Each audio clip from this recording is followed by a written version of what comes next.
how the baby will truly turn out. In our society, a person's sex is based on their genitalia. That decision is then used to assume a person's gender as boy or girl, rather than a spectrum of identities that the child should be determining for themselves. Nowadays, we are assigning gender even before birth. We have become socially conditioned to participate in the gendering of children at the earliest possible moment, whenever a sonogram can identify its genitalia. Gender reveal parties have become a trendy way to celebrate the child's fate, steering them down a life of masculine or feminine ideals before ever meeting them. It's as if the more visible LGBTQIA+ people become, the harder the heterosexual community attempts to apply new norms. I think the majority fear becoming the minority, and so they will do anything and everything to protect their power. I often wonder what this world would look like if people were simply told, you're having a baby with a penis or a vagina or other genitalia. Look up intersex if you're confused about other. What if parents were also given instructions to nurture their baby by paying attention to what the child naturally gravitates toward and to simply feed those interests?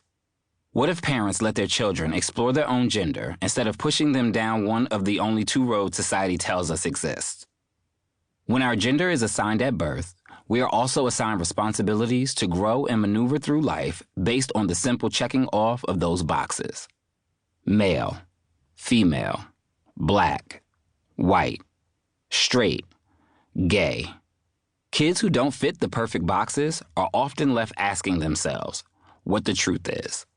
Am I a girl? Am I a boy? Am I both? Am I neither? As a child, I struggled mightily with these questions. And that struggle continued to show up in various ways throughout my life. Now, as an adult, I have a much better grasp of sexuality, gender, and the way society pressures us to conform to what has been the norm.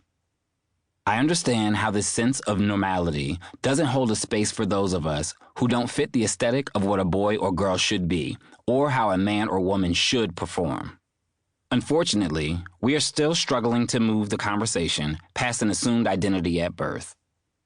And LGBTQIA+ people are not just fighting for the right to self-identify and be accepted in a society that is predominantly composed of two genders, which would be the bare minimum of acceptance. We are also fighting to survive physical acts of violence. Many of us are not even surviving that. The spectrum of our traumas can be as broad as our identities. I started writing this book with the intention that every chapter would end with solutions for all the uncomfortable and confusing life circumstances I experienced as a gay black child in America. I quickly learned this book would be about so much more. About the overlap of my identities and the importance of sharing how those intersections created my privilege and my oppression. Many of us carry burdens from the traumas of our past, and they manifest in our adulthood.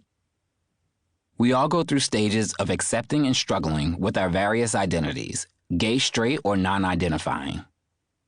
And race and various other factors play a role in how we navigate them. Many of us are always in a state of working through something, always in a state of becoming, a more aware version of self.